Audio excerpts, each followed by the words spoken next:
Lebih penting mesinnya apa orangnya? Kalau kita sebagai roaster, ya kalau gue orangnya dong. Mesin itu berpengaruh pasti, tapi orangnya kalau ngerti mesinnya kayak gimana dan harus ngapain dengan mesin itu aman aja. Setuju. Gue nggak pernah bekerja official menjadi roaster dimanapun sih. Tapi gue lumayan sering roasting setelah gue ikut kompetisi roasting. Oke, ini Gitu. rada kebalik soalnya ya. Rada kebalik ya. Gue Aja lah. pernah lihat kafe di Jakarta Barat. Gue sempet ngobrol sama ownernya. Ini alat apa? Iya mas, ini mesin roasting kopi. Wow, gue nanya kapasitasnya besar dong buat coffee shop ini. Oh enggak sih, ini kita nggak pakai buat pajangan. Oh my god, Gitu. dia emang beli buat pajangan. Yes. Tidak.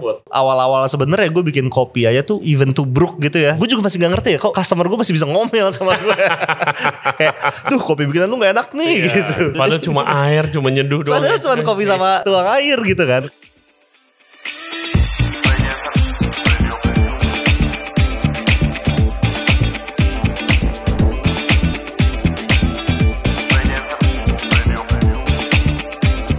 Hey guys, gua mau kasih tahu kalian kalau Ray Jensen Radio Podcast lagi kolaborasi dengan Toffin yang baru aja launching aplikasinya Toffin App. Aplikasi F&B pertama dengan 7 fitur unggulan yang pastinya bisa membantu kalian untuk menjalani bisnis F&B kalian menjadi lebih mudah, lebih murah, dan efisien. Nah, buat kalian yang mau belanja mesin kopi, gelato, kitchen equipment, ataupun ingredients apapun, kalian bisa belanja di Toffin App. Dan bisa pakai kode referral dari gua, RJR Toffin, RJRTOFFIN. Kalian bisa dapetin diskon sebesar 2,5%.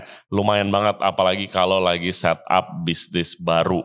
Syarat dan ketentuan berlaku. Jangan lupa download Toffin App di App Store dan juga di Play Store.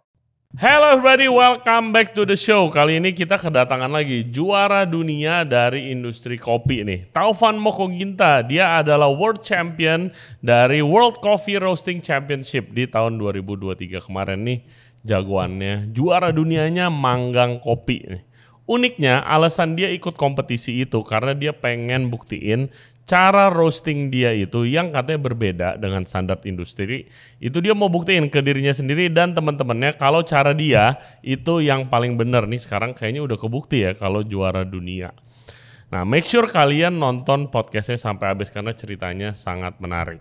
Seperti biasa, jangan lupa subscribe di Ray Jensen Radio Podcast di YouTube, Spotify, and all other podcast platform. Juga follow kita di Instagram dan di TikTok di Ray Jensen Radio. Now, please welcome Taufan Mokoginta. Enjoy the show. Oke, hai Mas Taufan. Halo Ray. Thank you udah datang. Lu adalah seorang coffee roaster. Oke, betul. Yes, tadi rada sulit guys, kita mau manggilnya apa, soalnya kerjaannya banyak banget ya kan. Projectnya pokoknya di kopi semua. Dan by the way, dia baru menang World Coffee Roasting Championship yang ada di Taipei tahun lalu juga. Congratulations. Thank you. Ketemu lagi, satu juara dunia lagi dari Indonesia, luar biasa. Apa yang membuat lo interested di coffee roasting? Oke, apa yang membuat gua tertarik ke coffee roasting gitu ya? Yes, tapi tanpa mempunyai bisnis roastery. Soalnya gue selalu, ya gue assume aja ya asosiasi, oh juara dunia roasting, ya udah pasti punya bisnis roasting dong. Kalau nggak ngapain gitu kan? Oke. Mungkin dari kopi dulu kali ya. Lu mulainya dari mana? Oh, mulai di kopinya dari mana? Mulai di kopi dulu deh. Mulai dari kopi dulu baru nanti kita masuk ke roasting. Oke. Gua itu mulai kerja di kedai kopi 2013. Oke. 2013 terus itu di Jakarta. Habis itu gue pindah kuliah ke Surabaya. Nah itu gue jadi barista lagi. Mungkin di 2015 atau 2016 gue lupa. Sebelumnya apakah lebih tertarik pengen masuk industri kopi atau emang kayak ya cari duit sampingan aja? Oh enggak lagi. Jadi awalnya tuh gue sama teman-teman gue kita coba bikin kafe di Tebet. Oke. Kita awal langsung mulai bikin kafe. Sebenarnya awalnya itu kita coba bikin kafe tempat makan gitu di Tebet. Terus ternyata kita nggak siap tuh dengan semua manajemennya, dengan semua cara jualannya. Klasik lah ya. Bener. Yuk buka kafe yuk. Ya, nah, habis itu kan gue sadar nih, oh kita tuh nggak siap nih. Kita entah kita masih terlalu kecil waktu saat itu ya, atau emang kita kurang cerdas aja waktu itu kan. Akhirnya dari situ gua main lah ke kedai kopi ini nih, sering nih gue main ke salah satu kedai kopi ini, dan gue ngeliat growth-nya tuh bagus gitu. Seiring gue lagi pusing mikirin tempat kita sendiri nih, kok nggak jalan-jalan gitu. Kayak, kok yang di tempat gak jalan, gue nongkrong di sini jalan nih makin hari makin rame gitu kan. Nah akhirnya yang di tempat tutup, gue minta lah ke owner si kedai kopi tempat gue nongkrong ini buat gue tolong dong gue kerja di sini, lu nggak gaji juga nggak apa-apa deh. Gitu. Pengen tahu. Gue pengen belajar emang. Apa yang si toko kopi rame ini lakukan? Bener, biar dia rame terus dan naik terus kan, growth-nya kita jelas bisa lihat gitu dari traffic customer-nya.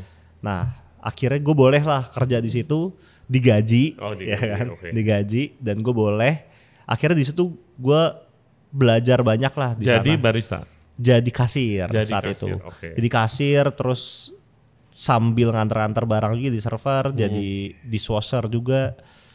Bahkan saat itu pada zaman itu ya kita juga bakar-bakar roti lah jadi barista, harus responsibility kita juga panggang roti gitu ya. Waktu itu masih ada donat, kita disuruh goreng donat juga. Jadi itu bukan barista. Yang bukan barista tuh kalau nggak salah manggang, goreng donat. Cuman ya gitu, kita tetap suka ketinggalan sih, jadi gosong. Jadi lama-lama akhirnya dihilangin menu itu. Nggak bisa deh. Nggak bisa. Karena emang setiap hari tuh makin hari makin rame. Akhirnya emang nggak kepegang tuh. Si non beverage itu akhirnya nggak kepegang gitu. Terus baru jadi barista di situ? Enggak juga. Gua itu setelah sekian lama, gue lupa ya tepatnya berapa, gue baru boleh bikin kopi dulu di situ. Baru boleh bikin kopi dan serve tuh orang-orang yang emang setiap hari ke toko itu. Dan gue emang minta ke customer, ke mereka ini, kalau gue yang bikin kopinya boleh nggak? Gitu. Karena orang baru nih. Karena baru kan, gue belum bisa lah bikin kopi kayak barista-barista lain. Jadi gue cuman serve orang-orang tertentu. Di situ kalau mereka iyain, gue baru boleh serve customer yang lain. Yang benar. Belajarnya itu juga ya, gitu. Lama juga ya. Iya benar. Dan itu awal-awal sebenarnya gue bikin kopi aja tuh, bahkan even tubruk gitu ya, tuh masih bisa. Gue juga masih gak ngerti ya, kok customer gue masih bisa ngomel sama gue. Kayak, duh kopi bikinan lu gak enak nih gitu. Kayak, aduh ya udah. Padahal cuma air, cuma nyeduh doang. Padahal cuma kopi sama tuang air gitu kan. Kayak gue masih bisa dikomplain gitu saat itu. Kayak ya udah deh, gue berarti emang harus belajar lebih lagi gitu ya kan. Udah akhirnya gue juga banyak ngikutin senior-senior gue di coffee shop tersebut gitu ya, buat jalan-jalan ke tempat-tempat lain, kita belajar. Gue dikasih tahu coffee roasting sama mereka-mereka juga, terus green bean. Gue baru tahu bahkan kalau kopi itu dari biji, dari buah gitu ya, itu semenjak itu tuh tahun-tahun itu gue baru udah kerja dulu ya. Udah kerja dulu. Gue baru tahu, oh ternyata kopi itu dari tumbuhan. Itu gue baru tahu. Tadinya gue nggak tahu, karena kita di rumah kan kopi udah jadi bubuk ya. Ya kan. Dan emang nyokap gue tuh dari gue kecil ngasih gue minum kopi gitu. Tapi kan yang gue tahu bubuk, biarpun pakai ada susunya gitu. Kopi ya ini gitu kan. Bener gitu. Nah pas gue kerja akhirnya digiling. Nah terus gue ikut-ikut sama senior gue itu belajar. Di roasting. Tadinya hijau bentuknya gitu, warnanya keras. Nah itu gue baru tahu lah. Ternyata kopi itu nggak langsung itu, jadi. Gitu. Ya ini klasik, maksudnya ya gue imagine anak muda yang kayak ya pokoknya gue kerja dulu deh buat bisnis tuh. Tadinya ya kan, buat supaya nanti gue bisa buka kafe lagi.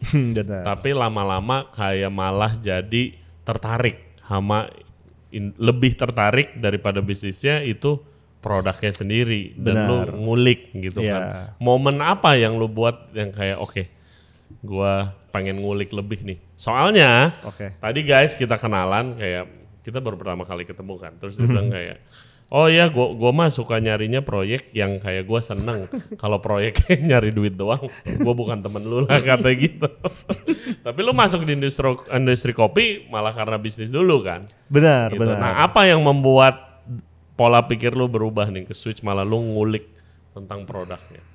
Emang pertama yang beneran bikin gue akhirnya pengen belajar banget tentang kopi itu bos gue di kedai itu sih. Karena dia waktu itu gue masih inget banget nyuruh gue bikin filter coffee gitu ya, manual brew. Terus gue tahu kan apa yang gue lakukan ya, karena gue yang bikin.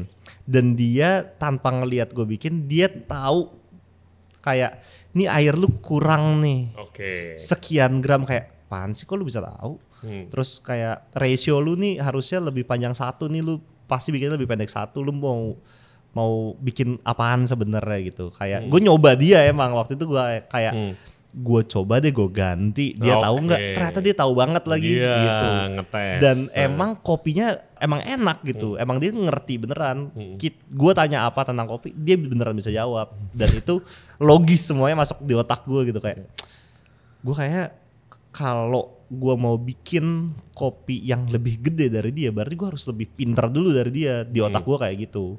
Kalau misalkan keilmuan gue aja nggak lebih dari dia, bisa jadi toko kayak dia aja gue nggak nyampe nih bikinnya, gitu kan. Nah buat anak-anak yang dengerin nih, mungkin yang baru dan mau mulai ngulik, gitu. Karena F&B ini kan nggak semuanya orang masuk ke industri ini karena passion banget gitu kan. Ya lu masih umur 18, 19, 20, passion lu bisa berubah juga nantinya gitu kan.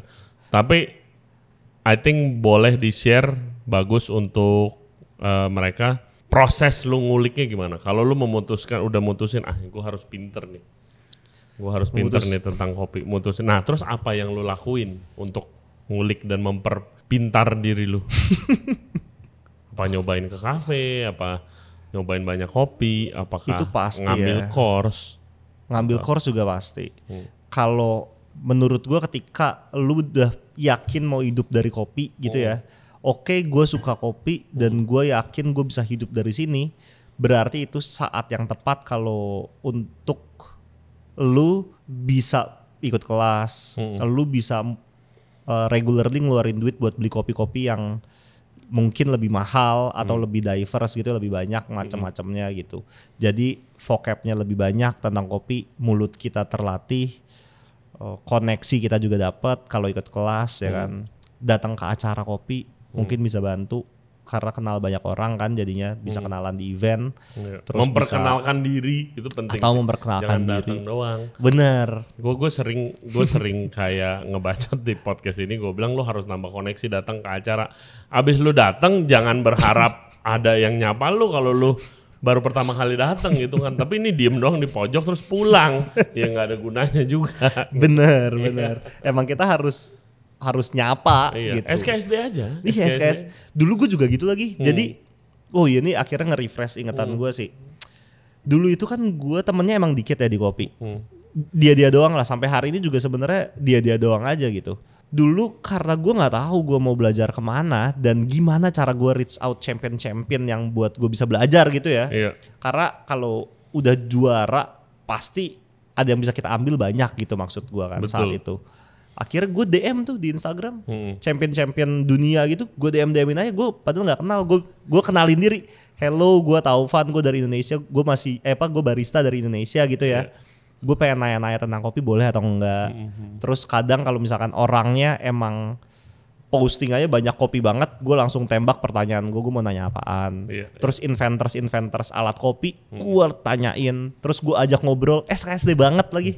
Jadi emang gue sengaja gue tanya-tanya hal yang biar dia balas dulu, biar kita bisa connect, ngobrolin yang lain selain pertanyaan gue di awal gitu. Yes, betul, itu harus dicontoh banget ya. Sekarang sih banyak yang DM gue atau enggak nyapa gue kalau lagi ada acara datang, ya itu cara yang tepat banget, SKSD aja. Ya kan, mau si orang itu ini annoying banget lagi pertanyaannya gitu kan. Ya nggak apa-apa, tapi kan at least mulai dulu. Kayak kemarin gue ditanya, Chef, kenapa kalau paha ayam biarpun udah matang tapi masih suka ada bercak merahnya? Gitu. Saya susah banget nih, saya kerja di kota kecil. Katanya saya susah banget jelasinnya. Ya gue bilang ya emang begitu bro. Terus dia nanya science-nya gimana Chef di belakangnya. Oh salah kalau nanya gue tentang science-nya gitu. Tapi itu effortnya untuk nanya gue tuh bagus gitu kan. Kita jadi kenalan gitu kan. Biarpun ya gue kagak tahu kenapa paha ayam kenapa merah gitu. Gue cuma tahu ya itu bagian yang nempel sama tulang. Oh ternyata jawaban gue not good enough gitu kan. Tapi science di belakangnya kenapa? Ya lu kulik sendiri dah, itu bukan departemen gua gitu. Iya. Yes. Champion siapa aja yang dulu lu belajar? Senior lu masih inget gak? Gua itu seinget gua champion latte art ada yang gua chat. Champion Barista juga ada, Champion Brewers, banyak banget sih. Karena sejujurnya emang banyak banget juga yang nggak balas. Gitu. Iya, banyak zaman gua dulu, sering banget cuy. Bahkan yang lucu itu yang udah jadi tamu podcast gua sekarang gitu kan. Terus ya kita kayak temenan lah sekarang. Kayak dulu waktu gue masih kerja gitu, gue chat karena ini orang superstar banget sih gitu. Gak dibalas juga banyak bro. Iya kan? Iya, tapi ya udah jangan baper juga kalau gak dibalas. Bener. Karena bisa jadi emang mungkin kita salah salah nyapa ya kan, bisa jadi. Iya. Atau harus nggak kelihatan aja. Harus kenalan dulu. Atau harus kenalan. Skip itu kan banyak banget gitu. Yang kemungkinan terjadi kenapa nggak dibales ya.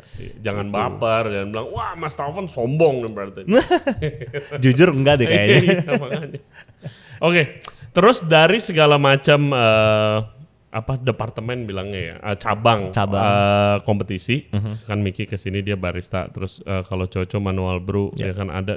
Tadi lu mention latte art, ada lagi lu bilang cupping, cup taster ya kan. Kenapa lu pilih, tertariknya emang ke roasting? Jadi mungkin yang gue bisa share itu, pertama kali gue belajar roasting dulu ya, itu menurut gue menarik banget sih.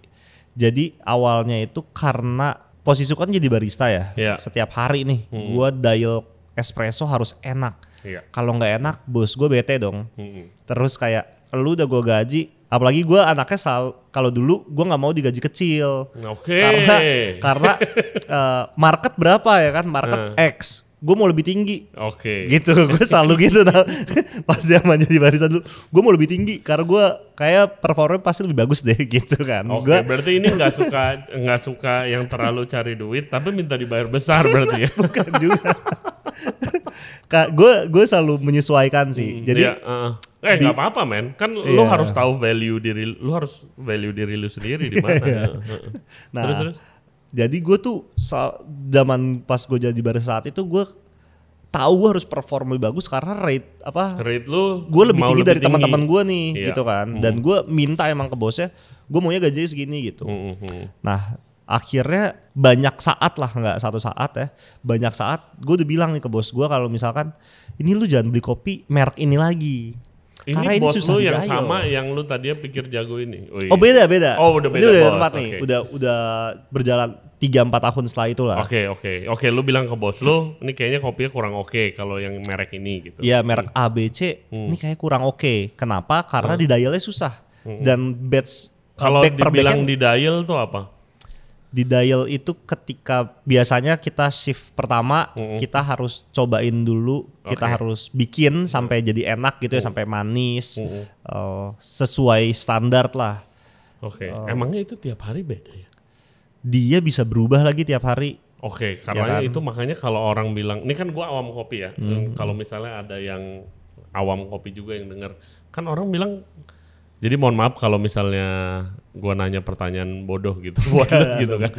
Kayak kalau orang bilang tiap hari kalibrasi barista, itu termasuk itu. Lu sesuaikan rasa kopi itu di hari ini sama supaya standar lagi gitu. Benar, kalau gua itu standarnya tapi bukan rasanya harus sama sih.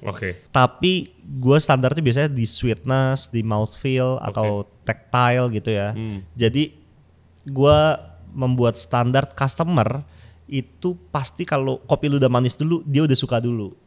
Ya kan? Terus kalau misalkan lu seduh sebagai espresso gitu doang ya, espresso itu dengan kopi A harusnya kayak gini lah. Jadi kan setiap kopi tapi beda-beda kan, yang kita standarkan gitu. Tapi biasanya yang selalu ada tuh sweetness kalau gua. Nah, tapi apa yang membuat harus distandartin? Gimana rasanya bisa berubah? Kan mesin kopi settingnya nggak berubah. Kopinya yang berubah. Kopinya yang berubah yang karena dari umurnya grinder. Kan benar, karena kan umurnya dia kan makin hari makin lama. Nah itu dia ada waktu-waktu rentan berubah sebenarnya. Gitu. Wow, gue baru tahu. Iya makanya kalau gue sering ya dulu di restoran gue pun kayak, ini harus dikalibrasi tiap hari gitu kan. Kenapa? Karena kopinya yang biarpun udah di dalam grinder ya. Biarpun di dalam grinder atau lu simpan, itu kan umurnya dia lebih tua. Nah itu ada waktu-waktu emang rentan untuk berubah gitu. Makanya kalau gua pun paling suka kita udah harus resting kopinya dulu untuk certain of time gitu ya. baru kita boleh pakai. Jadi dia berubahnya udah nggak banyak. Oke, jadi lebih stabil. Oke. Betul. Oke guys, sebelum kita lanjut ke pembicaraan ke roasting lebih dalam nih, Ray Jensen Radio Podcast itu lagi kolaborasi sama Tofin yang baru aja launching aplikasi terbarunya, Tofin App, aplikasi F&B pertama dengan 7 fitur unggulan yang pastinya bisa membuat kalian menjalani bisnis kalian dengan lebih mudah, lebih murah, dan lebih efisien. Download Tofin App sekarang di Play Store dan juga di App Store. Selain itu, di Ray Jensen Radio Podcast sekarang ada mesin kopi Victoria Arduino Eagle One dan juga grindernya Eagle One Prima. Tadi udah di-approve sama Taufan, katanya oke dan dia pakai juga katanya. Kalau kalian mau belanja mesin kopi, belanja di Tofin App, bisa juga diskusi sama AI personal assistant soal new recipes dan juga bisa kontak teknisi mau service ataupun mau nego harga sama salesnya. Dan juga ada promo kode RJR Tofin, ini spesial buat pendengar Ray Jensen Radio Podcast. Dapatkan diskon menarik di situ, lumayan banget, mesin kopi dan grinder harganya mahal, bisa pakai promo code, udah nego harga dapat diskon juga. Itu lumayan, savingnya bisa diinvest ke yang lain. Apalagi kalau buat kalian yang mau setup restoran atau coffee shop baru. Oke? Download Tofin App sekarang di App Store dan juga di Play Store. Oke, bro. Roastery, coba jelasin prosesnya dulu. Gua awam banget soal roastery. Oke. Roasting itu sebenarnya simple banget sih. Jadi ini pertanyaan mungkin ribuan orang kali nanya gue. Yes. Jadi jawabannya tuh emang dari dulu sampai hari ini, dari mulai gue mulai ngerti ngeroasting sampai hari itu sama. Oke. Sebenarnya kita cuman masak kopi doang. Masak kopi. Cuman kita masak kopinya aja dari nggak matang, dari belum matang gitu ya, dari mentah sampai matang. Udah. Sebenarnya itu cuman kayak gitu. Lu panggang berarti kan? Iya benar. Oke. Yang dimasak itu sangrai. Disangrai sebenarnya. Oke. Iya. Kalau kan yang dimasak green bean, ya kan? Yang udah di aging juga kan? Udah resting. Udah di resting bilangnya. Oke. Terus habis itu di roasting, gua taunya ada light roast, medium roast, sama apa dark roast ya. Apa bedanya itu? Kalau itu sebenarnya warnanya sih. Kalau kita itu pakai alat colorimeter ya, atau Actron istilahnya, itu tuh yang menentukan angka warna kopi. Jadi contohnya kalau light roast misalkan di angka 80 sampai 90 gitu ya. Nah itu berarti light roast. Di alatnya pun ada tulisannya. Is it light roast, very light, extremely light, medium, kayak gitu-gitu. Cuman kalau gua sendiri pakai alat yang gourmet. Jadi ada alat yang lab, alat yang gourmet gitu ya. Yang gourmet ini angkanya emang biasanya lebih tinggi. Gitu. Terus itu green bean diapain? Disangrai, sebagaimana caranya sampai jadi kopi yang enak? Sangrai itu kalau kita kan pakai mesin roasting ya. Pakai mesin roasting nih. Itu bener-bener sesimpel kita gedein api, terus kita kecilin sepanjang kita roasting. Bener-bener cuman kayak gitu aslinya. Tapi apa yang membuat itu complicated sampai ada kompetisinya sekarang? Apa bedanya? Bedanya baru jadi banyak. Jadi pertama kali itu kalau gua roasting, yang gue lihat adalah kan bahannya dulu ya, kayak kita masak lah. Masak kan kita lihat bahannya dulu. Betul. Nah kalau di kopi itu proses pasca panennya nih apa? Itu adalah patokan pertama gue untuk roasting. Kemarin tuh gue dijelasin sama Coco tuh sedikit, ada banyak lah. Ada yang pakai enzim atau apa gitu segala macam. Nah itu proses kopinya tuh apa? Kalau kita bagi jadi 3 kategori besar, natural, full wash, sama pulp natural. Nah itu yang membedakan adalah bagaimana saat si biji kopi ini atau buah cherry kopi ini dijemur atau dikeringkan pada saat proses itu. Nah kan kayak misalkan ada enzim segala macam, nah tapi kan nanti ujungnya dikeringkan kan. Betul. Nah itu yang membedakan nanti di kategori ini 3 besar. Dari itu baru kita pilih nanti, berarti nanti apinya harus sebesar apa, roasting time-nya harus berapa lama, terus setelah dia first crack itu harus berapa lama juga gitu. Terus tingkat manisnya biasanya karakternya itu juga beda-beda setiap kategori yang tadi. Nah itu juga akhirnya kita harus pilih yang paling ideal kan. Paling ideal untuk menciptakan kopi yang rasanya sesuai dengan green bean-nya. Jadi kalau gue selalu bilang kita sebagai coffee roaster atau operational roaster tugasnya adalah mengeluarkan seluruh potensi green bean yang kita sangrai. Oke, si karakter kopinya A itu dikeluarkan. Itu harus dikeluarkan, betul. Itu cara biar keluarnya kan di roasting dengan cara yang tepat sebenarnya. Betul. Nah, yang ribetnya di situ. Ribetnya sebenarnya cuma di situ. Kalau kita kompetisi apalagi ya kita harus mikirkan jadi banyak tuh. Gimana ya cara kita bisa ngeluarin semua yang bagus-bagus dari si green bean ini. Oke. Gitu. Berarti lu sebagai profesional roaster, lu diskusi terus sama si tengkulak atau si yang punya perkebunan kopinya?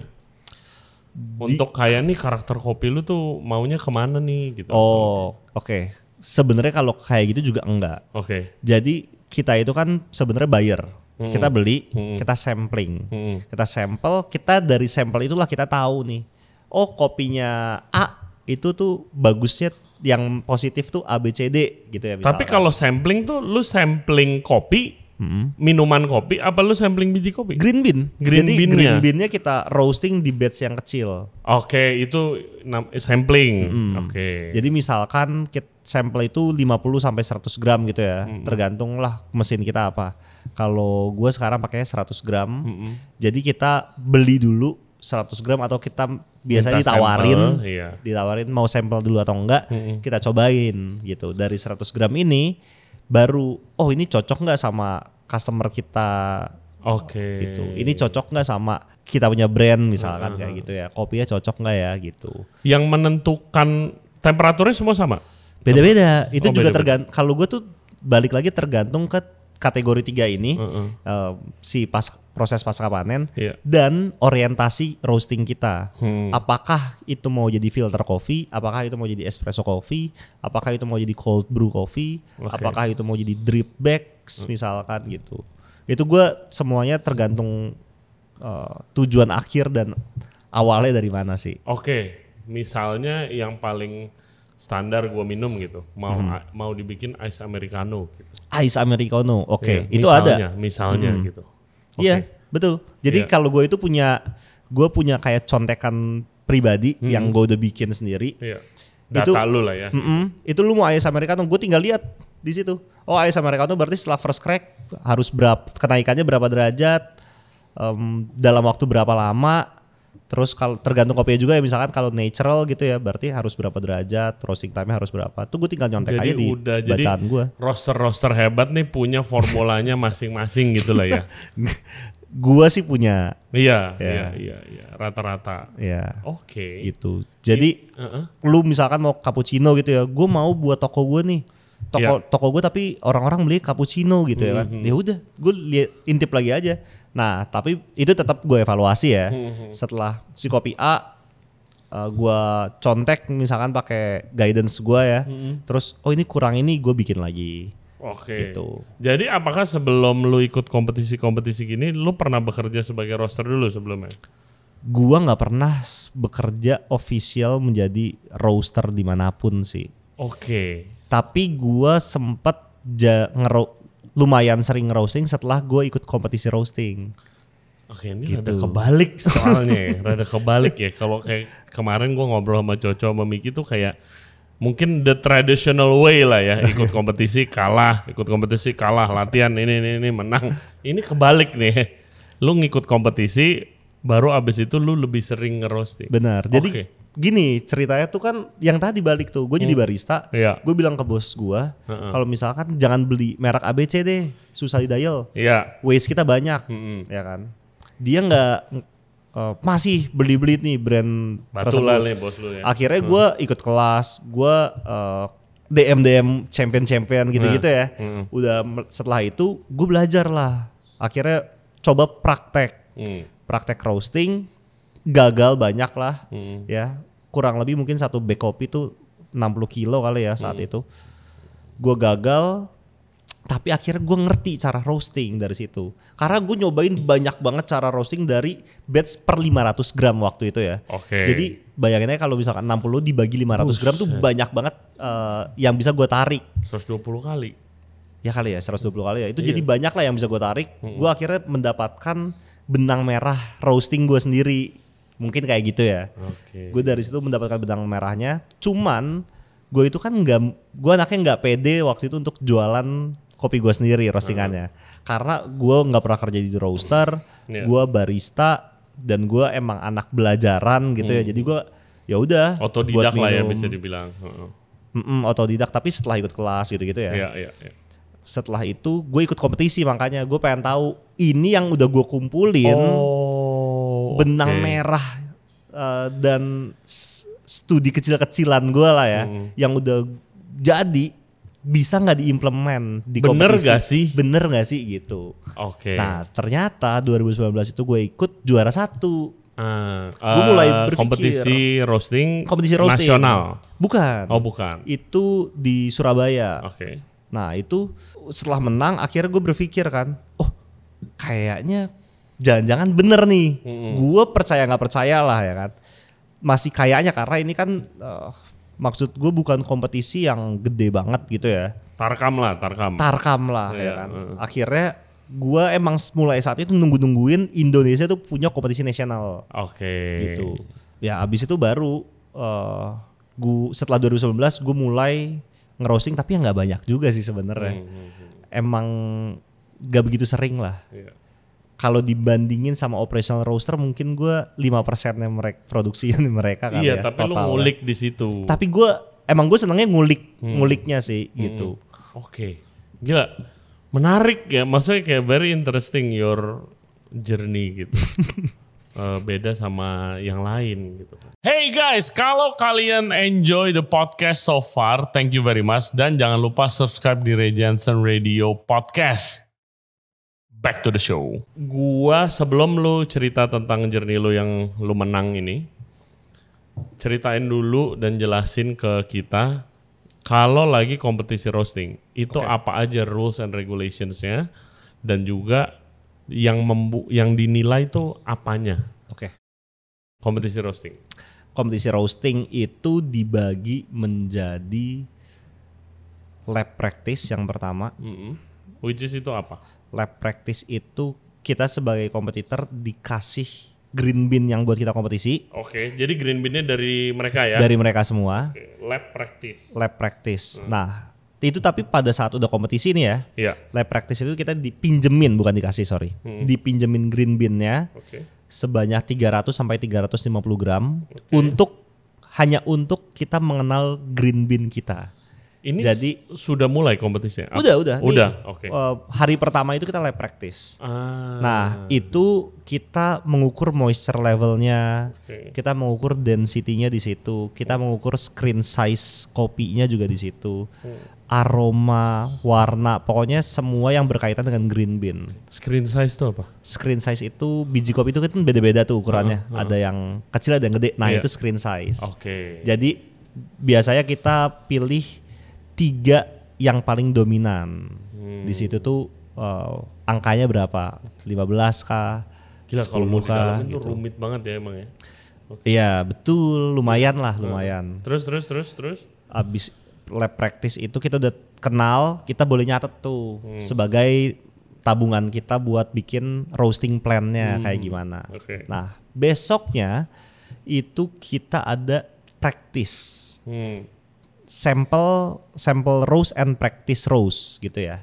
Sample roast itu kita akan sampling green bean yang akan kita pakai kompetisi. Green bean yang sama yang gue lab practice itu. Sama kan? Sama. Itu kita akan sampling, kita roasting di mesin sampel. Tapi ini nggak ada nilainya nih. Jadi kita cuman buat kayak tadi nyari tahu kopi ini bagusnya di mana sih, apa aja gitu ya. Nah, setelah itu disitulah banyak tuh kita harus mencatat tuh. Karena kita harus nyatet attributes-nya mulai dari aroma, flavor, aftertaste, acidity dan segala macamnya. Itu kita catat di sana sebagai tabungan kita, potensi green bean ini tuh ada apa aja. Oke. Setelah kita sampel di hari kedua yang sama, kita ada practice roast. Practice roast ini kesempatan kita untuk nyobain mesin production. mesin tadi kan mesin sampel. Oke. Nah ini mesin production ini yang gede. Iya, yang gede. Yang akan kopi kita akan dinilai dari mesin itu. Oke. Nah kita nyobain tapi dengan green bean yang berbeda. Ada green bean lagi namanya green bean untuk practice roast khusus. Oke. Nah biasanya ini tipuannya tuh ada di sini nih. Oke. Wow, beda. Jadi itu kayaknya buat ngetes mesin ya? Cuman buat kita ngetes mesin aja. Oke, sebenarnya. Jadi soalnya green bean-nya beda. Green bean-nya bukan green bean yang akan dinilai. Wow, itu kayak curveball. Bener. Nah, itu gue kompetisi pertama gue juga ketipu tuh. Jadi karena kan kita beda moisture-nya kita nggak tahu ya kan, density-nya kita nggak boleh nggak tahu lah kita. Nah itu akhirnya kan beda juga dong. Pasti treatmentnya. Beda. Nah itu disitulah kecelainya di situ. Benar. Benar. Nah itu kesempatan kita untuk kenal lebih jauh dengan mesin yang akan kita gunakan di hari ketiga. Oke. Gitu. Terus? Nah di hari ketiga kita itu kompetisi roasting dibagi menjadi 2 kategori nih. Submit roasted bean-nya. Jadi kita harus submit single origin dan blend coffee. Oke. Nah, tapi kan dikasih bean-nya cuma 1. Oh enggak, dikasih beans-nya banyak. Oh, dikasih beans-nya mulai banyak. Mulai dari lab practice itu ada 4. Oh, ada banyak beans. Sorry kelewatan tuh ya. Iya, gak apa-apa. Berarti gini, totalnya ada 4 beans. Yang 1 itu harus untuk single origin. Semua orang pasti sama kopinya. Oke. Harus kopi yang itu. Kan ada sisa 3 lagi. Nah 3 ini harus di blend. Semua orang tuh harus ngeblend 3 kopi ini. Harus pakai 3-nya, nggak boleh pakai 1 doang. Nggak boleh. Harus ada 3-3-nya ini. Nah paling sedikit kita harus pakai 10% dari misalkan kita mau ada yang dominan 80%. Berarti ini harus 10 sisanya. Gitu. Tapi sebenarnya terserah kita mau 50, 30, 20%. Pokoknya harus ada 3-3-nya kopinya. Kalau gitu. Orang ngomongin blend, ini juga bingung karena banyak yang kompetisi pakai blend kan akhirnya. Blendnya itu di blendingnya pada saat roasting, apa pada saat grinding, apa gimana? Di mana? Waktu bilang blend. Kalau roasting, sebenarnya boleh kapan aja. Boleh kapan kita aja. Bisa green bean kita blend, harus kita roast tuh bisa. Bisa juga. Tapi kan beda, satu gede, satu kecil, lu nggak satu ntar udah gosong karena kecil, satu bisa kayak gitu. Makanya kita kalau gua pribadi, gua juga kompetisi ada pre-blend itu berarti green bean yang gue blend. Tapi itu harus sesuai kriteria yang bisa di-blend. Untuk pre-blend bareng gitu. Ya. Itu moisture-nya nggak boleh jauh. Terus atau prosesnya harus mirip. Gitu ya. Karena kalau misalkan natural and full wash kita coba blend green bean-nya, menurut gue itu agak susah ya. Ada teknik kayak gini gak sih kalau dimasak? Misalnya lo lagi numis sayuran nih, gitu. Ada misalnya sayuran wortel, itu pasti akan matangnya lebih lama daripada bawang kan? Ada. Jadi lo masukin bawangnya terakhir, bisa juga gitu. Tapi kalau di roasting nggak bisa begitu. Oh, di roasting nggak bisa. Rate-nya nggak kayak tumisan itu. Jadi rate kopi ini di roasting jauh lebih cepat lah. Gitu. Jadi hitungannya masih detik. Gitu. Cuman kalau gua rasa kalau wortel tuh emang dia harus agak lama ya. Iya. Enggak, maksud gua apakah ada teknik itu? Gua roasting biji yang gede dulu. Nanti udah setengah jalan baru biji yang kecilan gua masukin. Enggak. Enggak ada gitu ya. Tapi susah deh menurut gue. Kayak nggak bisa deh. Karena itu ganggu thermal condition si mesinnya sih. Oh iya benar juga. Ya kan. Karena ini kan tertutup. Dulu tuh ada zaman di Jakarta kayak hampir semua coffee shop, even di mall kayak ditaruh mesin roasting gitu. Iya kan ada zamannya itu kan. Sekarang udah nggak begitu ya? Sekarang udah nggak begitu, kayaknya udah mulai ditaruh di belakang atau di tempat produksinya. Iya, atau beli aja gitu, nggak usah. Atau beli aja. Gue sering lagi nyaranin orang coffee shop gitu ya, kalau roast bean gitu, kalau emang serapannya nggak banyak coffee shop lu nggak usah bikin roastery. Tapi kan keren dipajang depan. Tapi gue sih sayang ya, kalau gue pribadi gue sayang sih sama. Ya gue pernah lihat kafe deket sini men di Jakarta Barat, dan bukan kafe-kafe yang gimana juga gitu, bukan biasa aja coffee shop biasa dan restoran, bukan coffee shop yang kayak idealis suka ada gourmet coffee dari Panama gitu bukan. Tapi dia taruh pajang mesin kopinya gitu kan. Terus kayak gue sempet ngobrol sama ownernya, bro itu pertama kali malahan gue lihat mesin roasting. Oh di cafe itu? Di cafe itu. Karena gue bingung banget, ini alat apa lu taruh gitu kan, lu pajang di depan sebelum lu masuk, di luar lagi. Sebelum masuk tokonya berarti udah ada mesinnya? Yes, di area teras sebelum coffee shopnya. Warnanya di paint kayak oranye sama kuning gitu. Gua akhirnya kan gue ngeliatin, terus habis itu ownernya datang nyapa gue. Iya mas, ini mesin roasting kopi. Wow, gue bilang. Terus gue nanya, kapasitasnya besar dong berarti ini ya, buat coffee shop ini. Oh enggak sih, ini kita nggak pakai buat pajangan. Oh my god, gitu. Dia emang beli buat pajangan? Yes. Tidak. Ini buat pajangan ya kita ngambil. Tapi maksud gue dengan itu mungkin sama efeknya mesin kopi mahal-mahal dan dipajang di luar gitu kan, membuat toko ini kayak statement legit. Gitu. Betul. Kayak gitu maksud gue, kayak Terus gue nanya, kok lu nggak pakai? Iya. Susah juga sih, ini kita taruh di luar gitu kan. Aduh. Emang susah sih. Apalagi mesin ditaruh di luar gitu ya. Iya. Tapi ada waktu itu makanya. Dan itu pada waktu zaman banyak tuh. Banyak yang kayak lu masuk coffee shop ada mesin roastingnya gitu. Tapi emang gue tahu sih zaman itu. Sekecil apapun tokonya bisa jadi dia pajang di pintu masuk atau dikacain sendiri gitu. Iya. Gitu. Mesin roastingnya. Nah, balik lagi ke kompetisinya. Setelah lu nge-roast dan lu blend, yang dijudge apanya? Apakah si juri ini akan bikin kopi pakai itu terus dia minum, apa dia lihat doang, apa gimana? Jadi yang dinilai itu pertama adalah roast plan. Roast plan lembar 1, roast plan lembar 2 atau halaman 2 gitu ya. Jadi metode lu yang lu catat step by step-nya itu? Bukan metode kita, tapi sebelum dan setelah kopi itu jadi kita roasting. Yang pertama ada temperature charging in. Kita masukin kopi itu di suhu berapa dan keluarnya di suhu berapa. Bilangnya gue bingung soalnya kopi. Biji kopi. Karena kopi ntar orang kira minumannya. Green bean ya, green bean-nya. Green bean atau biji kopi mentahnya itu tuh sebelum kita roasting, mesinnya tuh suhunya berapa Celcius, berapa derajat.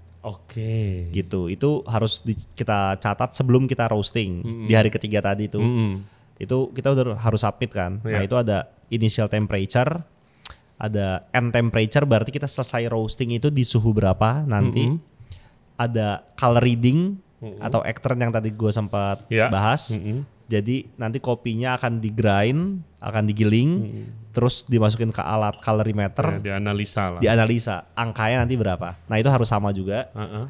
Setelah itu ada weight in itu berapa banyak green bean yang kita roasting, dan weight out itu berapa banyak yang akan keluar. Emangnya kebuang gitu? Ada? Bukan kebuang, moisture-nya kan hilang. Kan tadi ada moisture levelnya ini, itu kan dia ketika di roasting susut. Iya, nyusut. Nah, kayak ayam kan goreng susut kan dia. Susut. Benar. Problemnya steak tuh di menu 200 gram, begitu datang udah nggak 200 gram katanya. Sering ada banyak tuh di sosmed. Karena nyusut kalau lagi dimasak.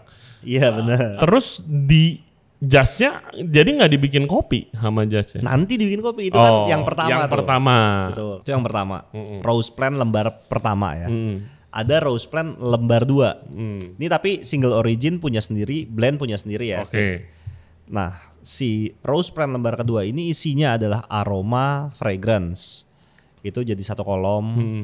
Terus ada flavornya nanti apa aja. Acidity, aftertaste, mouthfeel, sweetness gitu. Itu kita harus catat semuanya tuh. Flavornya nanti apa yang juri akan dapetin. Acidity-nya semuanya lah. Kita harus catat sebelum kita roasting. Nah dapatnya dari mana? Dapatnya dari hari kedua sampel tadi. Gitu. Makanya kita harus tepat. Sampelnya harus tepat. Production-nya nanti harus tepat. Gitu. Nah kalau ini biji kopinya udah ada standarnya. Udah punya karakternya. Yang blend juga. Gue nggak ngomongin yang campuran ya. Kalau yang campuran kan tergantung blendnya nih. Gue ngomongin yang satu doang single origin yang dijudge. Itu kalau lagi kompetisi beda-beda tipis doang dong dari A ke B ke C. Bisa karena kan jauh sebenarnya. Bisa jauh. Apa yang menentukan bedanya? Kalau misalnya beda jauh. Kepleset, mencet-mencet ya kan. Gak ngerti mesinnya. Gak ngerti mesin, tapi jarang lah kalau gak ngerti mesin menurut gua gak mungkin ya. Dia ada di stage itu. Jadi asumsinya sebenarnya kalau dia udah ikut national, dia udah pasti bisa pakai semua mesin sih kalau gua. Nggak tahu ya, kalau di kompetisi masak sih sering terjadi loh. Oh sering terjadi ya? Iya, karena kan tergantung sponsornya nih. Oke. Kalau kompetisi masak sih tergantung banget sponsornya. Kalau misalnya kompor mah beda-beda tipis ya. Oven gitu yang bisa jadi challenge. Chef saya nggak ngerti ini, nggak bisa nyalainnya. Gimana? Bisa nyalainnya. Gue nggak bisa bantuin. Iya. Iya kadang-kadang, ya kan oven canggih-canggih sekarang kan. Kadang-kadang ada cara nyalainnya, settingannya beda. Oke. Iya kan mungkin waktu, karena kan si juri termasuk gua itu ditugaskan untuk ngejelasin dulu cara nyalainnya yang bener kan. Kalau lu mau ngukus begini, ini suhunya, ini ngatur humidity, kelembapannya. Tapi mungkin nggak dengerin atau mungkin telat datangnya siapa-siapa. Chef saya nggak ngerti cara ovennya gimana chef settingnya. Ya gue udah nggak bisa bantuin di situ kayak gitu. Bisa jadi begitu. Kalau jarang. National competition roasting di Indo, menurut gue asumsinya udah bagus-bagus sih. Karena kan kita bisa dapat slot itu karena kita udah ujian dulu. Jadi ada ujiannya online, kalau kita lolos nilainya. Lu mau ikut kompetisi tuh gimana sih daftarnya? Ya itu, ujian dulu. Ujian itu, siapa? Ujian online. Ujian nama siapa? Dari asosiasi kita. Jadi dari asosiasi itu akan ngasih form ujian untuk siapapun yang mau ikut. Habis itu kita submit jawabannya, nanti kita tunggu hasil tes kita lulus nggak. Kalau lulus kita boleh ikut. Kalau nggak lulus ya kita nggak boleh ikut kompetisi. Nah makanya gue berasumsi kalau misalkan di national competition gitu ya, harusnya sih udah ngerti karena lu udah lulus ujian tertulis kan. Asosiasi kopi tuh kayaknya hebat banget deh. Menurut gue sih hebat banget ya. Iya. Asosiasi harus kopi. Dicontoh sama asosiasi-asosiasi yang bergerak di industri lain gitu, di dalam F&B ya, konteksnya F&B.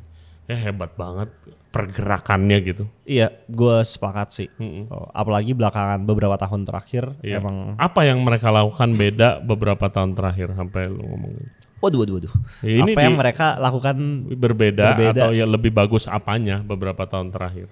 Gue sendiri. Soalnya mau gue contoh, cuy, buat asosiasi. Bukannya gue ketua atau apa ya, bukan. Tapi kayak yang bagus harus dicontoh. Apakah pergerakan ke pemerintahnya, apakah lebih niat ngurusin perkebunannya kah, apa kayak gimana? Oke. Sebenarnya sejujurnya nih gue nggak begitu tahu apa yang kepengurusan dulu itu fokus.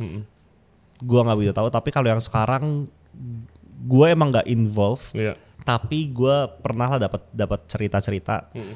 Emang kalau yang sekarang gue rasa banyak mau lahirin champion kopi sih. Oke, komitmen untuk itunya. Iya, gue emang merasa nih gue sebagai rakyat sederhana ya. Gue merasa emang mereka tuh komit untuk bikin juara-juara dari Indonesia. Gitu. Jadi kompetisi di nasionalnya pun tuh bagus-bagus. Gitu. Jadi standarnya kita juga udah bagus-bagus. Standar kompetisi nasional tuh udah bagus, jadi lu nggak kaget waktu ke kancah internasional. Betul. Setelah itu juga penyaringan untuk kita ikut nasional yang sekarang menurut gue emang jauh lebih fair daripada dulu. Kalau dulu itu cepet-cepetan tuh kita slotnya. Jadi gue juga pernah ikutan tuh war tiket kayak konser lah, ya kan. Nah kalau sekarang kan ujian gitu.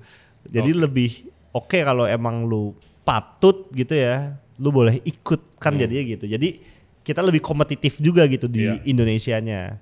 Bagus sih, gitu. Itu bagus banget sih. Gue juga ngelihat kalau nggak salah di US juga kayak gitu. Dan emang US akhirnya kompetitif juga kan gitu. Oke, itu harus dicontoh. Iya kan, yang begitu. Terus ini hadir lagi kompetisi mulai dari liga, regional, tuh sempat hadir lagi, baru nasional. Gitu. bagus banget begitu. Ada liganya juga. Ada liganya juga. Jadi liga tuh kayak Tarkamnya gue 2019 lah. Iya. Ibaratnya kayak gitu. Iya, beneran harus dicontoh sih. Terbukti championnya banyak ya kan? Iya betul. Banyak. Dan bukan champion doang, kan lagian kompetisi itu bukan harus selalu menang juga sih. Lu nggak menang juga lu ke expose dengan koneksi-koneksi yang luar biasa gitu, benar. Pasti kenalan gitu. Dan jadi pengalaman yang berharga juga biarpun lu nggak menang gitu. Terus latihannya gimana kalau roasting? Latihan roasting sih. Bisa latihan nggak? Bisa dong. Bisa. Kalau gue emang kayaknya treatmentnya agak beda ya dari orang-orang. Jelas. Karena kalau orang-orang itu gue lihat dan gue tanya-tanya, mereka latihannya itu di mesin-mesin production, fokusnya banyak di sana. Kalau gue emang fokusnya kepada roast plan gue. Jadi gue emang kayak lebih dekatnya tuh kepada keilmuannya sih. Oke. Jadi gue emang latihan tuh sampel batch kecil gitu ya. Cuman gue tarik apa yang paling ideal untuk nanti gue ketika gue kompetisi. Harus apa aja. Jadi gue ada beberapa indikator gitu yang emang gue sengaja kunci. Yeah. Yang menurut gue itu emang core-nya sumber dari kopi gitu. Tapi lu nggak diinfo kopinya itu dari sebelum? Kita nggak tahu. Kita tahu kopinya pas kompetisi itu H-1. Pas TM technical meeting dia H-1. Nah kita baru dikasih tahu nih. Besok kopi kompetisinya ini ya gitu. Itu baru pusing tuh. Nah habis itu makanya kalau gue latihannya, gue udah tahu kan nih, udah banyak nih yang data gue tarik. Pas gue tahu kopi kompetisinya apa, gue lihat aja data gue. Oh ini kopinya prosesnya apa, dia misalkan dari mana, gue tinggal buka. Oh berarti gue sampelnya harus kayak X gitu ya, kayak gimana nih treatmentnya gitu. Dari sampel ketahuan nih performance-nya bagus nggak, approach gue. Ketika ya syukurnya selama ini hit terus ya. Jadi gue langsung tahu juga pas production gue harus ngapain, karena gue udah punya tabungan ini gitu. Oke. Gue emang nggak technical sih anaknya. Jadi gue mencoba menyusun gambar yang besar, terus gimana ya biar gue paling mudah nyampe ke sana gitu. Oke. Karena kalau latihan terus capek. Enggak, maksud gue, dan cost-nya tuh gede gitu. Kita ngeluarin duit akhirnya jadi banyak banget. Betul. Iya kan? Betul. Roasting itu kan kita 1 kali batch paling dikit kita 3 kilo lah. 3 kilo udah berapa ratus ribu kan, 1 kali.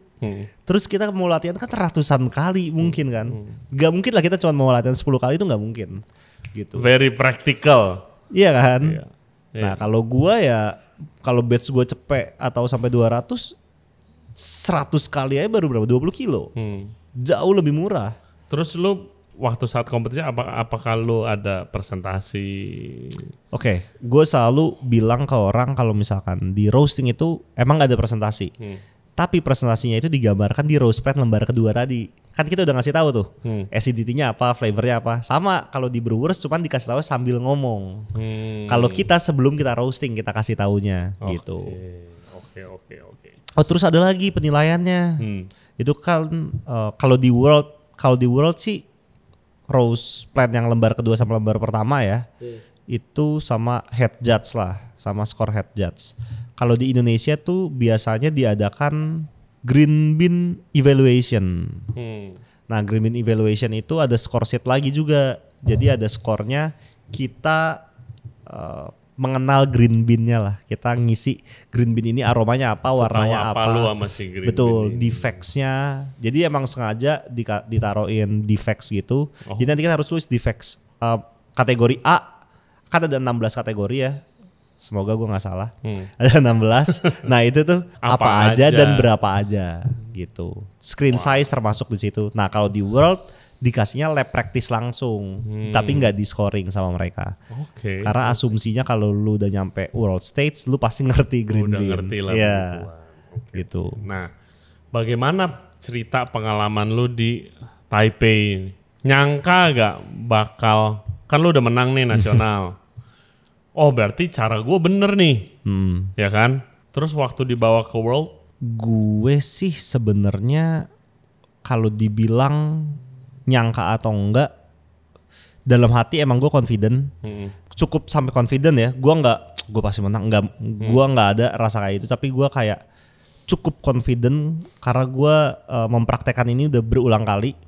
Di kompetisi nasional pertama gue juara 2, tapi gue tahu kesalahan gue bukan cara roasting gue, tapi di skor yang lain. Salah satunya green evaluation. Itu yang bikin nilai gue jadi jauh banget. Nah akhirnya gue tahu berarti ini bukan roasting yang gue harus evaluasi. Di kompetisi nasional kedua gue tahu juga bukan roastingan gue yang harus dievaluasi. Jadi di World Stage di Taipei gue nggak begitu takut dengan cara roasting. Yang gue pikirkan waktu itu adalah apakah lidah gue dan lidah temen gue ini, lidah kita lah, kita kan nggak pernah nyampe ke sana ya. Apakah sama kayak lidahnya juri-juri di kancah internasional penting gitu ya? Juga penting. Apakah kalau misalkan rasanya kayak gini, itu, persepsi kita sama nih buahnya gitu. Misalkan kayak betul. itu. Terus sweetness ini apakah sama-sama caramel? Buat gue ini caramel. Apakah buat mereka itu standarnya caramel juga? Gitu. Itu sih yang lebih gue takutkan saat itu ya. Karena kan nilainya gede cukup gede gitu. Ketika kalau misalkan kita salah nih, tasting notes kita salah. Iya kan? Kalau bilang ini rasanya karamel sama fruity. Nah, terus tapi juri bilang enggak, ngawur gitu. Iya, itu kan enggak dampak juga gitu kan ke nilai kita. Jadi otomatis setiap kita kompetisi kan kita pengen menang lah. Jadi semuanya nilai harus maksimal. Jadi itu sih yang gue waktu itu pikirin ya. Tapi pun emang orang Indo tuh baik-baik banget ya. Jadi gue ketemu sama orang Indo juga, gue emang minta tolong sama banyak orang. Gue minta tolong dong karena dia juri internasional, gue minta tolong kita cupping bareng, gitu. Kita cupping, nyobain bener nggak sih ini tuh ini. Ternyata masih bener. Iya, ternyata lidahnya bener, sama nih. Persepsi kita sama. Iya, dari situ gue mulai lebih confident kayak, udahlah. Kalau kita udah main bagus, persiapannya udah banyak, yang kita kerahkan juga udah banyak, kita udah tahu mau ngapain. Ketika nanti kita udah main bagus di kompetisi, belum menang berarti emang gak rezeki lo aja. Atau lu emang harus belajar jauh lebih giat aja gitu. Tapi ini buat yang dengerin sih ya, buat yang dengerin, yang tertarik ikut kompetisi, bukan berarti Taufan ini nggak latihan atau nggak apa gitu loh. Oh latihan. Dia tuh udah ngulik bertahun-tahun. Iya, dari situ latihan lo karena by data lo tadi gitu yang penting kan. Tapi gue sebelum berangkat itu juga latihan. Iya pastilah. Jadi ada latihan yang sampel-sampel itu batch kecil. Latihan yang batch kecil kan. Iya enggak, gue nggak mau orang dengerin podcast ini tuh dapetnya yang kayak tadi lu bilang ya kalau latihan batch gede mahal ya, ntar orang latihan seadanya doang gitu loh. Gue juga latihan batch gede guys, tapi nggak sebanyak batch kecil. Iya, tapi gitu. Lu latihan tapi caranya aja yang berbeda. Benar. Gitu lah. Karena emang kalau gue lihat orang-orang emang biasanya latihannya teknis gitu. Iya. Gitu. Lu lebih ke yang mungkin teoreticalnya. Iya benar. Nah, juara dunia yang lain juga latihannya teknikal kok. Iya bukan karena kan banyak cara lah. Itu cara mas pribadi aja sih masing-masing gitu. Tapi dari tadi gue tuh tertarik pengen ngulik yang lu bilang iya gue punya cara ngerosting, gue pengen buktiin caranya itu benar apa enggak gitu kan. Terus lu menang nasional, lu buktiin ini udah juara dunia gitu loh. Berarti cara lu bener lah, nggak salah gitu kan. Iya. Biarpun ada banyak cara mungkin. Banyak banget lah. Cara apa sih? Cara apa? Itu boleh di-share apa rahasia perusahaan? Boleh lah. Gue nggak pernah rahasia. Gue lagi kompetisi aja gue share kok rose plan gue ke orang-orang. Oke. Gue nggak pernah rahasia. Gue pikir kan rahasia perusahaan. Enggak lah. Cara apa sih? Iya, sebenarnya cara itu yang pertama tadi kita udah bilang. Kalau kopinya tipe model A gitu ya, natural, terus misalkan warnanya greenish gitu ya. Formulanya itu yang gue dapetin, gue tarik dari pertama belajar roasting sih. Sebelumnya apakah ada yang bilang cara lu salah gitu? Banyak. Oke. Banyak. Karena itu apa ya? Unorthodox. Karena itu nggak seperti orang-orang kebanyakan lah gitu. Unik. Iya, karena kan itu emang hasil kita terus-terusan kan, dan itu kan hasil studi kecil-kecilan sendiri kan gitu. Jadi dari banyak sumber, karena gue juga senang baca. Gue kumpulin, gue coba. Akhirnya gue punya konklusi sendiri. Iya. Biarpun konklusi gue yakin banyak kok yang mirip karena kan juga banyak sumber-sumber lain masuk kan. Nah kalau gitu sekarang lu mestinya next plan-nya lu sharing cara lu ini to the world dong. Dengan itu nulis dia. buku atau apa gitu. Wah kalau nulis buku, gue pengen lagi sebenarnya punya buku, tapi gue rasa ilmu gue belum cukup banyak untuk jadi satu buku. At least ilmu yang Gitu. lu temuin sampai saat ini aja sih. Kalau di dunia chef ya, ada sekarang dia chef terkenal banget, awardnya, restorannya, bisnisnya di mana-mana, namanya Heston Blumenthal. Oke. Nama restoran pertama itu Fat Duck. Dia bukan chef. Dia itu sempat kerja di kitchen tapi nggak suka, dia bosen. Terus abis itu dia research sendiri. Researchnya tuh dia research, oke, kentang goreng, gua mau bikin paling enak sedunia. Oke. Dia research bertahun-tahun. Sampai dia nemuin cara namanya triple cook fries, dimasak secara 3 kali. Itu sekarang jadi common practice di restoran seluruh dunia. Oh gitu. Oh itu dia yang nemuin tuh. Dia yang nemuin cara itu. Banyak caranya gitu. Banyak caranya bikin kentang goreng enak, tapi caranya dia akhirnya jadi new normal, cara bikin kentang goreng yang paling enak. Dia nemuin lagi cara bikin dessert tapi nyala. Hah, maksudnya apaan sih? Glowing gitu. Iya enggak, nih orang gila udah kayak mad scientist, tapi dia bukan chef. Sebelumnya dia enggak tradisional, dia masuk jadi tukang cuci piring terus naik-naik. Enggak, dia ngulik sendiri aja. Sampai akhirnya dia buka restoran Fat Duck, molecular cuisine. Ya makanannya segila-gila itu. Gitu. Dia bikin dia orang Inggris, jadi dia bikin fish and chip kan, makanya dia ituin kentang, ngulik kentang sampai segitunya. Habis itu naik lagi ke ikannya. Cara bikin adonannya se-crispy mungkin, sampai gila crispy-nya gitu. Nah itu dia praktekin juga sampai sama sekarang jadi cara normal. Gue tuh pernah beli tahu ya. Itu juga dia pindah-pindah itu kayak gitu nggak? Iya kayak gitu. Kalau kentang caranya dia itu pertama dia potongan. Dia pertama dia cuci dulu. Dia cuci dulu sagu kentangnya, starchnya. Dicuci pakai air dingin mengalir. Gitu. Biasanya orang cuma direndam doang. Nah, terus habis itu dia rebus dengan temperatur rendah sampai kentangnya setengah pecah. Jadi ada kerut-kerutnya gitulah. Nah, habis itu dimasukin di freezer sama dia. Sampai dingin. Habis itu digoreng biar nggak hancur waktu digoreng. Habis itu digoreng dengan temperatur rendah sampai setengah coklat. Habis itu ditirisin, digoreng lagi pakai temperatur tinggi banget. Nah itu namanya triple cook kan, direbus, digoreng temperatur rendah, digoreng temperatur tinggi. Nah itu jadi kentangnya garingnya setengah mati, dalamnya soft banget. Nah sekarang kalau di restoran-restoran keren, khususnya di steakhouse yang pakai gourmet fries gitu, ini bukan restoran yang ngambil kentang beku ya. Itu begitu caranya. Oh makanya enak-enak banget ya? Yes, gitu. Kalau fish and chip, ada alat yang bikin minuman yang soda cream charger, tahu. Kan yang soda. Itu adonannya dimasukin ke situ dulu sama dia. Wah, emang jadi airy banget kan, airy banget. Terus baru biasa kan adonan ikan kan lu celupin ke adonan. Ini enggak ya, ikan ya baru diituin adonannya ditaruh. Baru karena airy banget kan, jadi begitu digoreng garingnya luar biasa. Nah, ini orang mad scientist pakai cara dia sendiri yang enggak lazim. Mungkin ada caranya yang tradisional. Gitu. Nah tapi itu ya dia spreadnya dari bikin buku gitu awalnya. Sekarang sih udah ada TV show yang isinya dia begitu pakai catatan dia basically. Oh sama kayak begitu ya? Berarti mirip tuh jalannya tuh ya? Mirip jalannya, makanya gue share ke lo cuy. Iya itu masuk akal sih. Gue emang dari dulu pengen sih, karena pas gue kecil banget, cita-cita gue tuh jadi profesor emang sebenarnya. Namun pada saat sekolah gue sadar gue gak sepinter itu buat jadi profesor. Profesor kopi mungkin. Nah akhirnya pas itu gue tuh punya cita-cita sampai hari ini gue masih pengen deh. Jadi gue pengen punya pabrik roti. Tapi artisan, tapi gede gitu.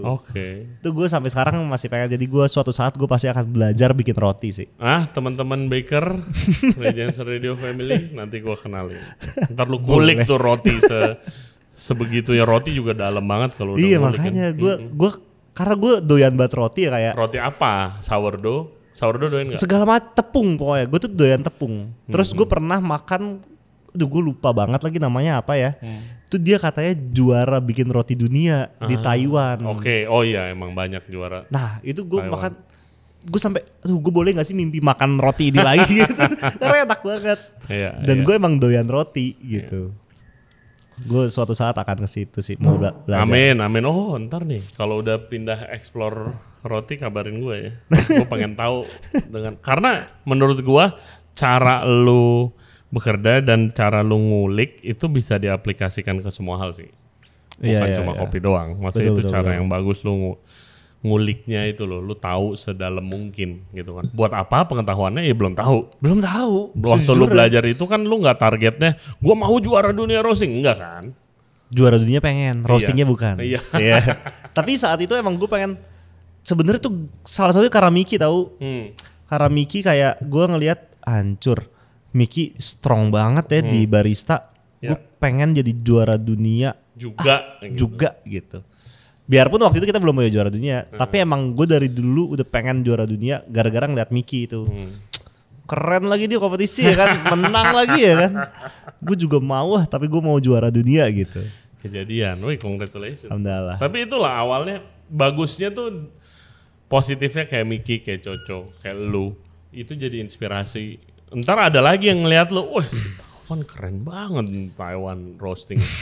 Gue ngulik juga gitu. Ya kan itu terus yang bikin nanti generasi berikutnya. Harapan gue sih sebenarnya emang yang gue pengen tuh emang orang Indonesia jago-jago sih. Sama gitu. gue juga. Karena kalau kita jago-jago tuh pasti industrinya jadi jauh lebih cepat juga gedenya ya nggak sih? Betul. Kalau industrinya kayak di F&B sekarang makanan dan minuman industrinya makin gede. Gue tuh pengen tau gak sih orang gini gue belum lihat tapi mimpi gue kalau industrinya udah sekeren itu dan orangnya emang jago-jago ngumpul, itu Indonesia bukan jadi destinasi makan dan minum aja, itu buat orang-orang yang mau ngejar ilmu di F&B kerja di Indonesia. Iya kan. Kayak kita kan, gue ke Perancis ngejar ilmu masak gitu ya, lu kompetisi Taipei gitu. Barista ini kerja di Melbourne yang coffee scene-nya gila banget gitu. Terus balik ke Indonesia jadi barista yang jago dan proper.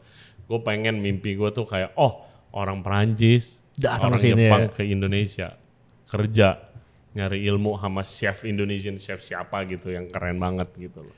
Itu kalau sekarang lo expat udah pasti jadi bos. Betul. Iya kan? Betul. Gue pengen expat nyari intern gitu di sini ya. Iya kan. Iya kan, tapi kayak emang harus ke situ sih menurut di gua. Industri F&B pengen gitu cita-citanya. One day bro Semoga ya. Oke, kita masuk Q&A ya. Oke. Bro, guys, thank you very much for the questions. Banyak banget, mohon maaf nggak bisa semuanya. Yang paling menarik kita akan tanyakan. Oke, Q&A Taufan Mokoginta World Coffee Roasting Championship. Asik. Pertama dari Sam_Muhammad. Titip pertanyaan POV dari Mas Taufan soal fundamental yang membedakan roast approach untuk keperluan cupping, espresso dan juga filter. Oke. Cupping dulu. Yang membedakan roast approach. Oke, yang pertama gua akan jawab roast approach itu harus berdasarkan 3 kategori tadi ya, proses pasca panen dan roast approach. Contohnya untuk cupping, filter espresso itu paling gampang dibedakan setelah first crack gitu. Setelah first crack kita harus naik berapa derajat dan berapa lama setelah first crack. First crack tuh coba jelaskan. Oke, first crack itu adalah fase di mana kopi ini, kalau gue nyebutnya adalah sweetness development journey-nya dimulai di situ. Karena paling signifikan akan perceive di mulut kita tuh setelah saat itu. Itu tuh konteksnya ya. Jadi bukan berarti gue bilang sweetness-nya baru terjadi di situ, bukan. Tapi itu biar gampang aja kita ngobrolnya. Itu tuh gue nganggepnya kayak gitu. Nah itu jadi kalau misalkan kita mau bikin espresso, mau bikin filter sama mau bikin cupping, Itu kan pasti kalau gue paling gampang bedanya sweetness levelnya. Kalau espresso gue biasanya cenderung sweetness levelnya lebih tinggi. Karena itu kan strength-nya kuat ya kalau espresso itu kan. Liquidnya jadi dikit kencang. Jadi kita harus lebih manis biar kita tuh nggak pas minum nggak gitu, nggak aur-auran muka kita.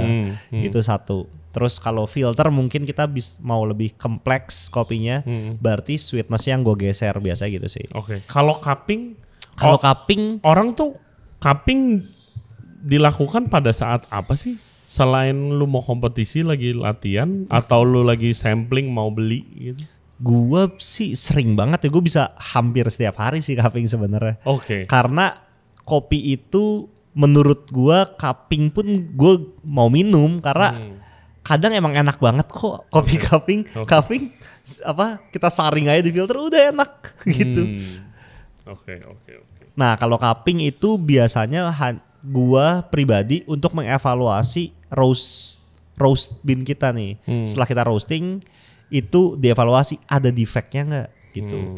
Terus semua atributnya udah sesuai sama potensi green bean-nya atau belum gitu. Kalau belum, nah kalau belum dikulik lagi. Kalau belum berarti mungkin development-nya bisa ditambahin atau dikurangin gitu. Pertanyaan kedua dari Syah Reza, Bang Taufan, menurut Abang, apakah nanti Indonesia akan punya roasting style-nya sendiri yang menggambarkan karakter roastingan Indonesia seperti Nordic roasting style atau Italian roasting style? Ini menarik. Nordic roasting style apa emangnya? Gua sih pertama kali belajar itu karena nyobain kopi-kopi mereka sejujurnya ya. Karena wangi, halus gitu ya. Tapi sepanjang seiring berjaya jalan, gue akhirnya nggak menggunakan cara-cara tersebut. Emangnya apa? Soalnya gue biasanya tuh light roast banget kan. Iya, itu gitu. Dia. Gue kurang kenceng. Gue dulu gue hampir setahun di Denmark, bro. Iya benar. Iya, gue ngopi. Enakan kopi di Indo. Halus-halus banget kan. Iya, halus, soft, subtle gitu. Iya benar. Lebih subtle gitu. Itu gue termasuk, gue pernah belajar cara-cara itu juga. Cuman menurut gue emang buat market luas di Indonesia itu kurang fit lah. Karena emang kita biasanya ngopi itu yang kenceng, ya kan. Mau berasa kopinya gitu loh. Bener. Dan kalau pertanyaannya apakah Indonesia akan punya roasting style sendiri? Menurut gua Indonesia udah punya kayak deh roasting style sendiri. Udah punya roasting style yang itu berkarakter itu. Roasting style sendiri itu mungkin kan karena kebanyakan penggiat industri atau orang yang jualan kopinya menggunakan roast level atau roasting style yang sama kan. Kan terbentuknya dari situ. Iya betul. Kalau misalkan konsumsi kopi kita jenisnya mirip-mirip kayak sekarang di Indonesia berarti kan roasting style sama. Sudah ada. Cuman kalau untuk specialty-nya menurut gue bisa jadi ada sih. Seperti apanya ya belum tahu karena marketnya kan gue rasa masih diverse ya. Iya.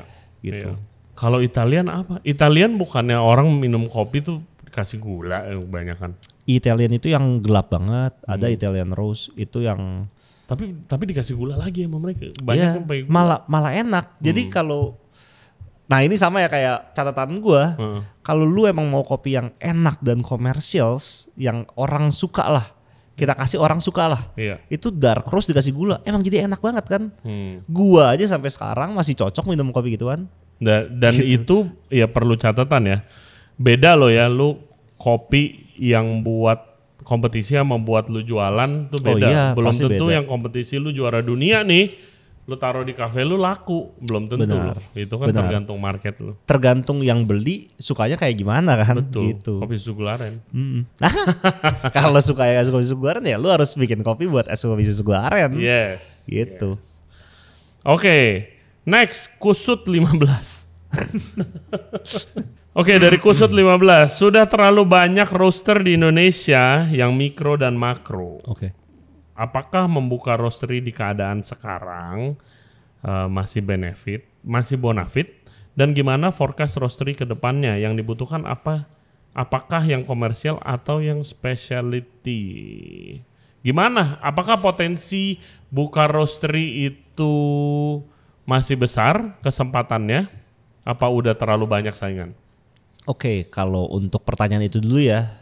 Kalau pandangan gue pribadi, gue nggak pernah ngeliat orang di bisnis yang sama itu kompetitor gue nggak pernah ngeliat itu. Justru gue sampai hari ini, apalagi di kopi khususnya ya, gue selalu ngeliat kalau misalkan gue jualan kopi, dia jualan kopi, justru bantuin gue biar dapat market yang lebih besar. Kalau sampai hari ini gue masih mikir kayak gitu. Setuju. Gitu. Okay. Jadi opportunity masih besar. Opportunity masih besar. Oke. Gitu. Dan yang lebih dibutuhkan komersial apa yang specialty nih? Itu pilihan banget sih.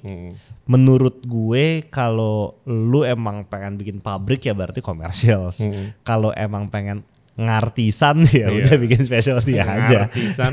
Ya kan? Tapi lu kayaknya lebih ke specialty. Gue sih cenderung hati gue emang ke specialty sih. Yes. Gitu. Nggak ada yang salah. Nggak ada yang salah, itu pilihan aja. Pertanyaan kedua, panjang juga nih kusut. Saran untuk pemain roastery dong, apakah lebih baik invest di mesin roaster atau networking ke green bean distributor? Lebih. Dua-duanya sih. Iyalah, itu kan supply chain-nya. Iya. Supply chain-nya dari networking terus lu gorengnya pakai mesin ya. Betul. Lebih penting, nah gue nanya deh tambahan nih. Oke. Lebih penting mesinnya apa orangnya? Kalau kita sebagai roaster. Iya. Orang tuh berarti kenalan green bean gitu ya? Roasternya. Oh roasternya.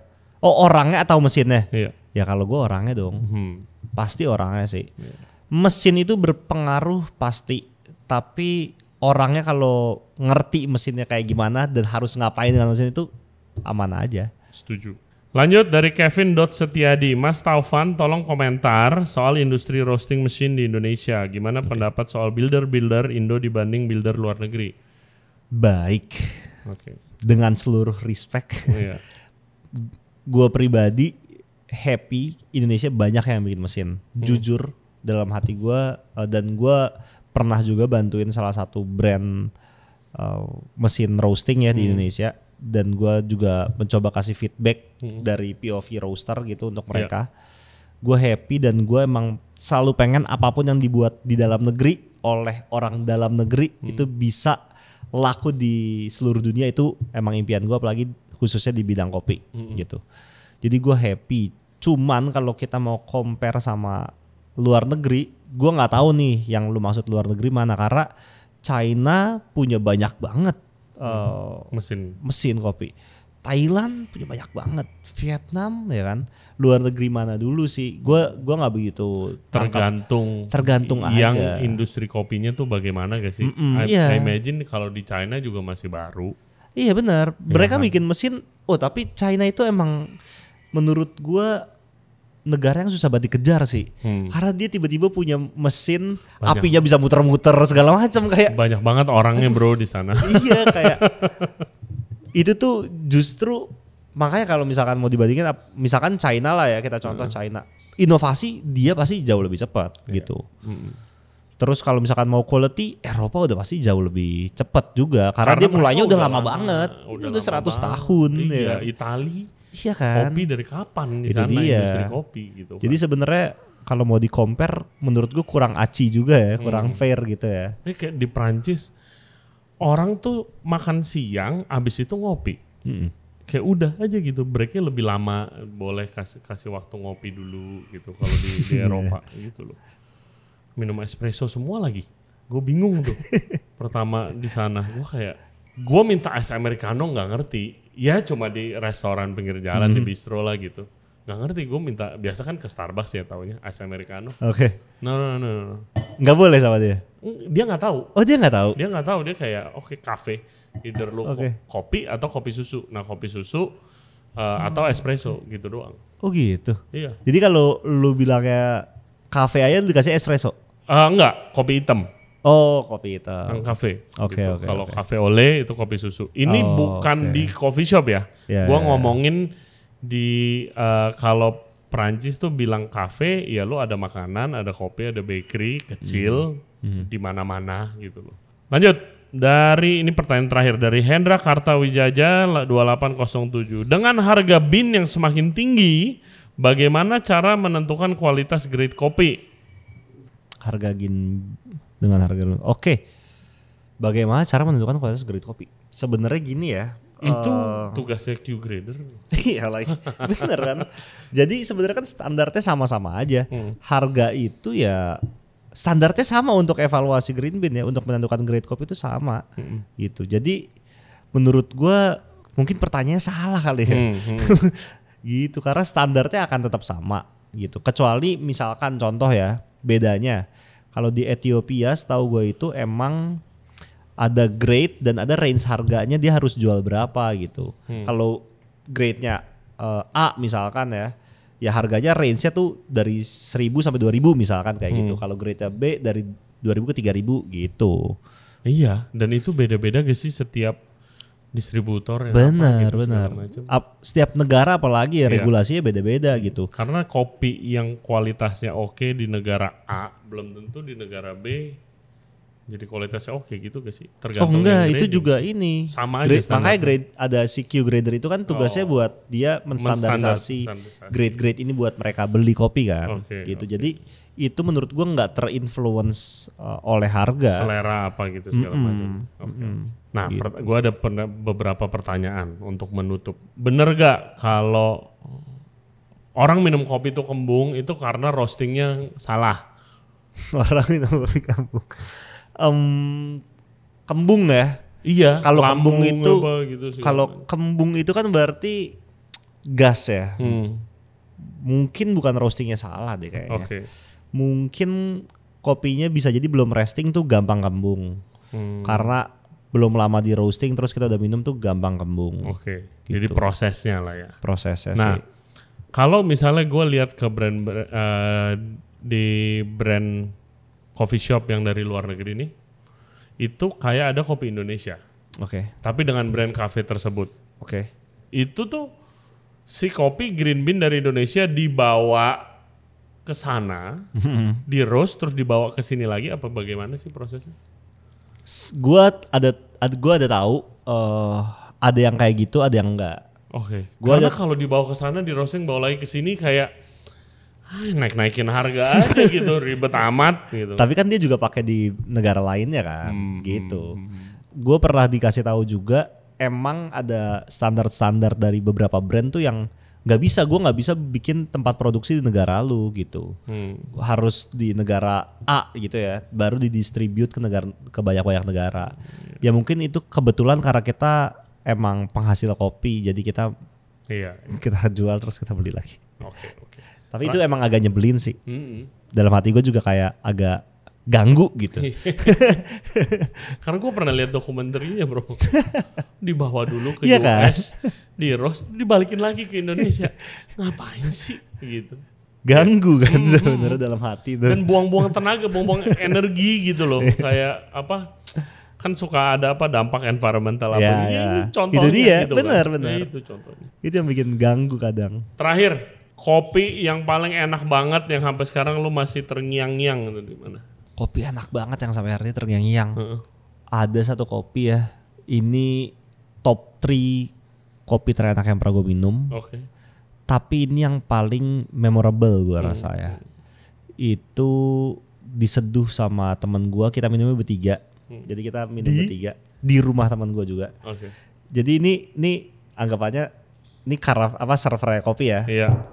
Yang biasa kita tuang bagi-bagi, sampai gue timbang satu orang 3 gram ya, 3 gram. Jadi itu enak banget. Itu tuh Vinca Nuguo dari Panama dicampur sama Eugenioides. Itu saat itu pas aja semuanya gitu. Semuanya emang lagi gue rasa emang Tuhan lagi baik aja, enak gitu. Dan itu bener-bener enak. Kita bertiga sepakat ini top 3 kopi terenak kita yang pernah kita minum gitu. Dari sekian banyaknya kopi yang pernah kita minum. Apalagi bensin sekali lagi? Vinca Nuguo dan di blend sama Eugenioides. Itu gue rasa 2021 atau 2022, gue agak lupa lah. 2021. Gak bakal ulang lagi kan udah pasti rasanya. Karena itu seduhannya berarti lagi pas banget. Prosesnya waktu itu pas banget lah semuanya gitu.